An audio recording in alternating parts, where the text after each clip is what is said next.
So today we're diving with Eden Dive, owned by Korean. Ayan, tawag sa kanya, si Bossing daw. Yes, first time na magda-dive ako kasama sila. At katabi pala ang Bellevue, oh. Ayan ang Bellevue. Meron ding diving dyan, oh. Katabing-katabi ng Bellevue. So at least tayo lang ang Pinoy dito. Lahat ito speaking Korean. Yes, kaya maglalalim tayo. Ngayon ang importante yung dive master. Wow, this camera very nice. Really professional. And I think it's owned by the owner, Eden. Oh yeah, picture. Oh okay. Oh, picture daw kami muna. Pause ko muna. Okay, so this is the Dolho Beach. At yung Balikasag nandoon banda. Ngayon yung asawa ko nag-dive with Alona Divers kay Joey. Yun nga lang, medyo late na ako magising eh. So dahil late na ako magising, I have to go all the way to look for a dive shop. And finally, I found a dive shop. Now I will be having Korean friends. And one of them is this beautiful lady right in front of me. Yes. They're all Koreans. Ako lang ang Pinoy. So lakad tayo sa beach patungo sa boat.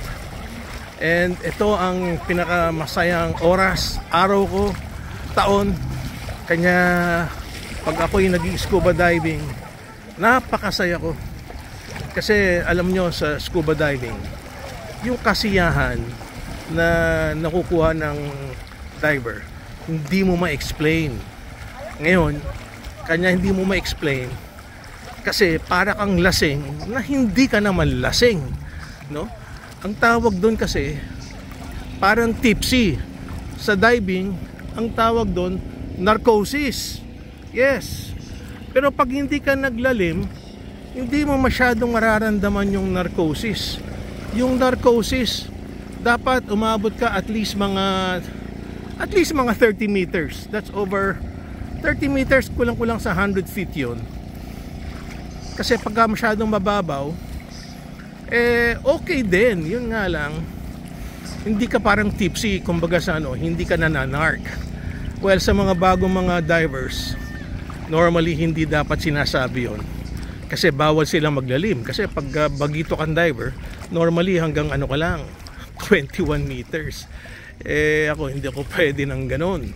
Kailangan ko ng narcosis. Yes. Eventually, pagka marami ka ng dive sa buhay mo, mararamdaman mo ang ibig kong sabihin. Yung tinatawag na narcosis. Okay, ito yung boat niya, 40 horsepower. It's okay because it's very near. So wala namang problema. Hindi natin kailangan ng fast boat. Ayan, nakasakay na tayo ng boat. At ganado na tayo mag-scuba diving dito sa Dolho. Itong Dolho, pinaka south of ng island ng Alona. Kita mo naman, piti babae, siyang kumukuha ng angkla. Ganyan talaga. Pag scuba diver ka, lahat gagawin mo. Ayun, mandar na yung boat. Kailangan makaupo na. Yes. Ito mga makakasama natin sa ating scuba diving. Yan si Eden, the handsome instructor. At ito na kami. Ready na. Maingay na yung bangka. At itong lalaki sa harapan ko, yan ang aking magiging dive master for today. Yes, feels good to be scuba diving. Kahapon nandito lang kami sa area na to. Dito kami nag sunset. At napakaganda mag sunset dito. Hindi lang magandang sunset, merong doon, merong mall. Okay, patay ko muna, masyado nang maingay ang ating engine. And si boat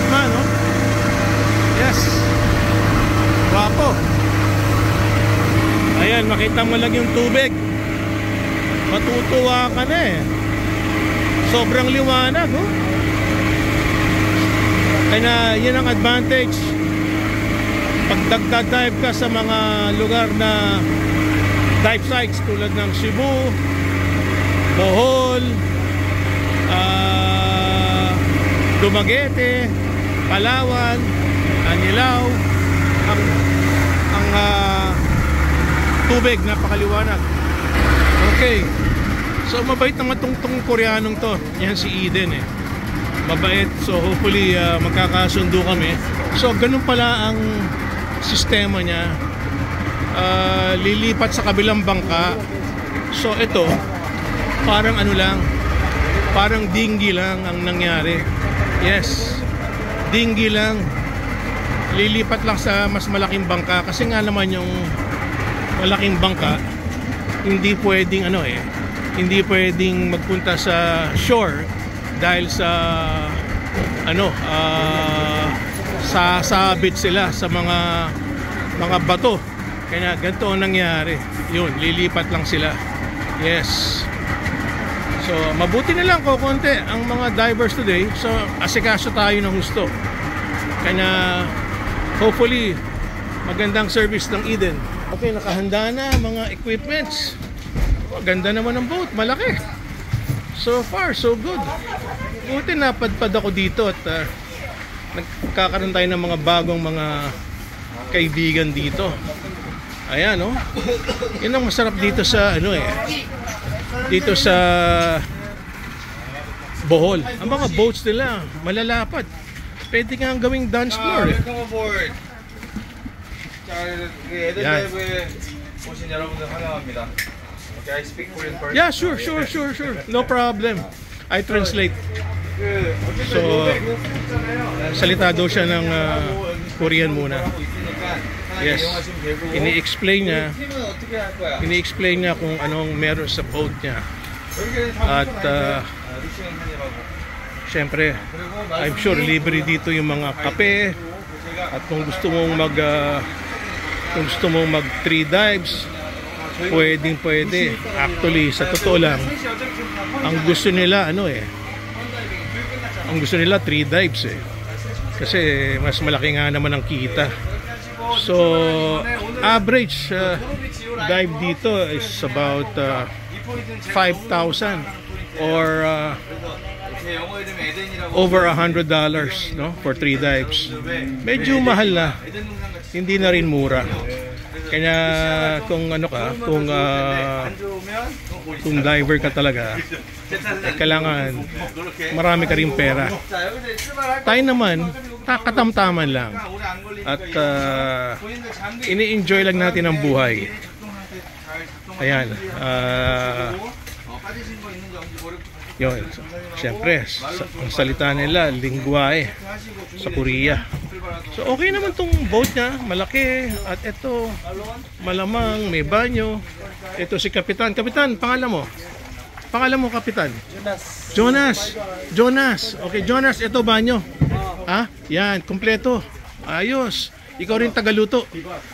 May luto na, sir. May luto na. Akala ko ikaw rin ang tagaluto. Si Jonas, ang kanyang bangkero. So, ito Jonas. Siya may-ari ng bangka rito, hindi? Siya ba? Ang galing. You own the boat. That's good. Oh, you also have let's go diving out there. Always broken. It's good. You have yeah. Maganda.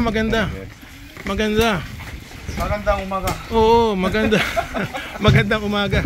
Marunong ka pala mag-Tagalog, ah. Ha? I cannot speak Tagalog. Only Kamay Bisaya. So you also check your equipment first. Is it some time? No, I have no problem. Don't worry about me. As long as I have a good dive master, he will take care of me. Ayan ang dive master ko. Dulovich.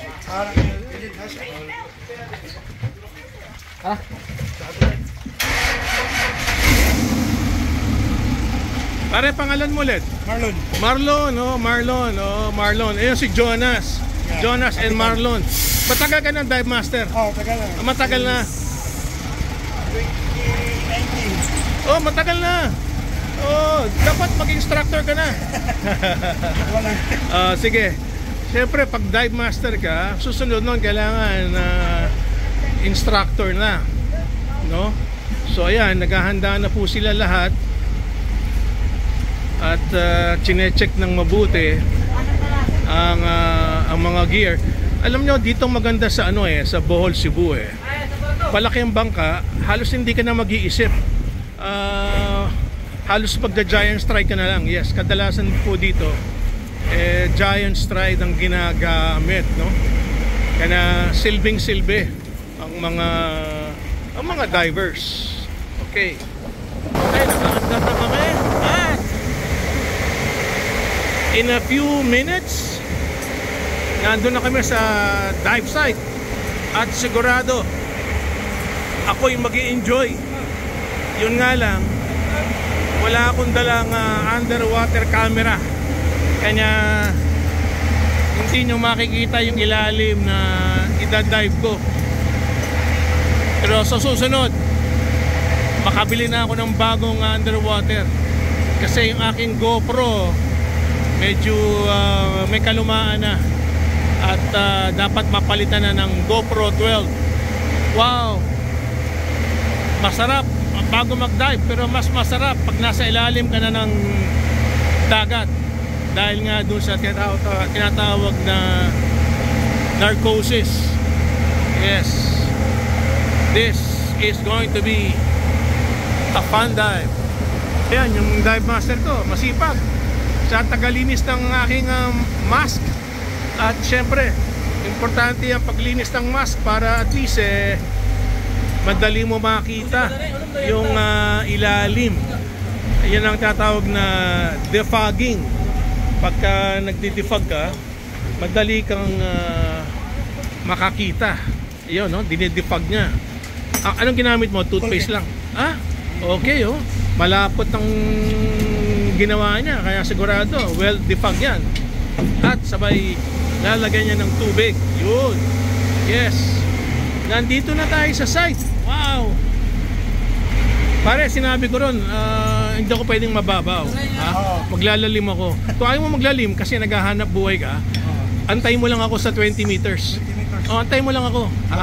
Hindi naman tayo pwedeng masyadong matagal sa malalim.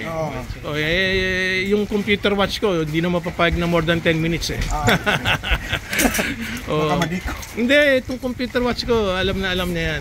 Maingay din yung aking computer watch. Okay. Ano mga pogi? Yan, mga bata ni Eden, no? Asikaso lahat. Yes.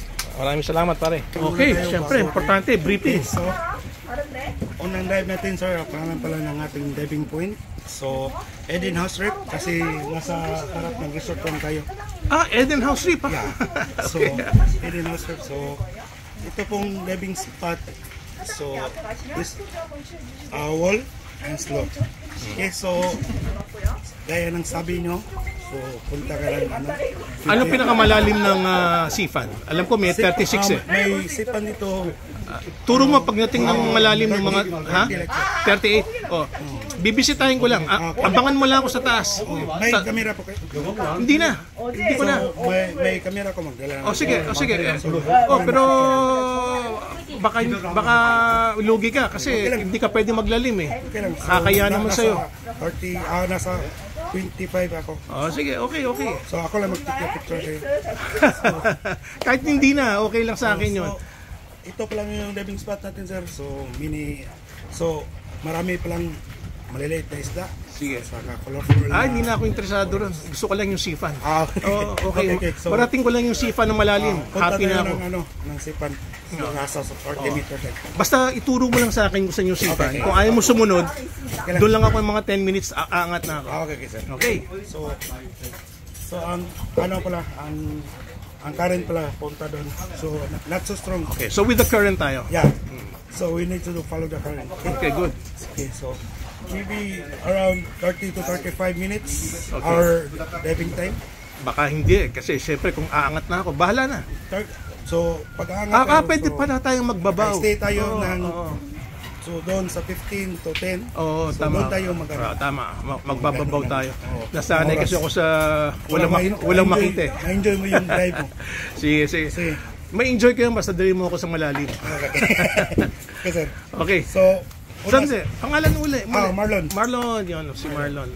So, una Okay sila, na. ngayon susunod. Sige. Okay? So, 2 groups tayo, Marlon. Yeah. Sige. Two groups. Okay, kunan ko sila nagbabackroll lang, Marlon. Okay, yun si Marlon, ang dive master. At mukhang ako lang ang makakasama ni Marlon sa buong dive, which is very, very good. Ako lang ang i-assist ni Marlon. At ito na, yung mga divers na mauuna. At sila, mas matagal umahon to mga to. Siguro to, buti ng mga 60 minutes. Kasi syempre, sinasagad nila no? So ako, dahil malalim, sandali lang. So, ayun na, ayun na yung ating instructor na si Eden. No? Yes, nauna na. Nag-aabang na siya ng mga divers na bababaw. Kita naman nyo gaano kaliwanag yung tubig na yan. No? Super liwanag. Oh, how can you go wrong? Bakit hindi ka magdadive? Naku, laki nang namimiss nyo sa buhay nyo. Yes. So ikot tayo ulit. At ready na mga divers na Koreano. At ganyan sila ka-excited.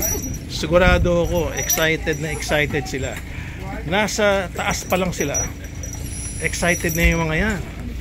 Ngayon, hindi mo makikita kasi yung excitement nyo nasa puso yan eh. Ngayon, pagdating sa ilalim niyan, lalong may excite yan pagka may mga makikita silang mga gusto nila. At sigurado ko matagal ang diving ng mga to. Oh, yan ang style ng diving dito. Oh. Yan ang style. Maglalakad ka lang. Tapos sabay giant stride. Ayan na, kukunan niya yung mga divers, oh. Maganda nga naman. Kukunin ni Eden, oh. Tapos bibigay niya sa mga sa mga clients niya. Yes, yan po. One of the finest Korean instructor in Bohol, and his name is Eden. And the name of his dive shop is Eden Dive. Mukhang mabait na tao naman si Eden. Yes, mukhang napakabait. At sigurado, libre video mo. Bibigyan ka ng free video. Yes. Ang tagal, buti na lang. Hindi masyadong maagos. Okay, ready na sila. Sige. Padali na yan. Pwede bang ibulsa na lang? Kasi para, ibulsa na lang. 4 kilos bawat isa. Ha? Okay, so ibulsa mo na lang para mamaya pag suot ko, wala nang problema. 4 kilos yan, ha? Okay. So bale 8 pounds ako eh. Yun. Yes. Ako pinakamadali mag-dive. Unang-una hindi ako nagwe-wetsuit. Problema ko lang jellyfish. So ako na lang kakain sa jellyfish. Pag nakakita ako ng jellyfish, ako ang kakain sa kanya, ibig na ako kakainin niya. Ayan, inaayos na. Ako yung huli-huling gear, oh. Ayun, kinukunan niya yung mga divers niya. Giant strike. Ayun, bumagsak na yung isa. Yes. Kailangan one at a time eh. Hindi pwedeng sabay-sabayan, no? One at a time. Oh. And super excited na silang mag-dive lahat. So kung gusto po nyong mag-scuba at gusto nyong matutong mag-scuba, pwede rin kayong mag-message sa akin, ano? At dati nagbibigay ako ng tinatawag na free scuba course. Pwede pa naman pag-usapan yan. At yung mga divers, nandyan na lahat sa ilalim sila, oh. Oh, kompleto na, oh. 3 divers na. 2 divers to go. At yung instructor, yung aking dive master, inaantay ako. Itong isa, oh. Nabibigatan siguro sa tangke niya, oh. Nabibigatan siguro. Okay. Alright. Una paa. Yes. ayos na sila. Nandun na sila lahat. At meron pa palang isang naipit. Akin nga tayo ano? Akin nga tayo yan.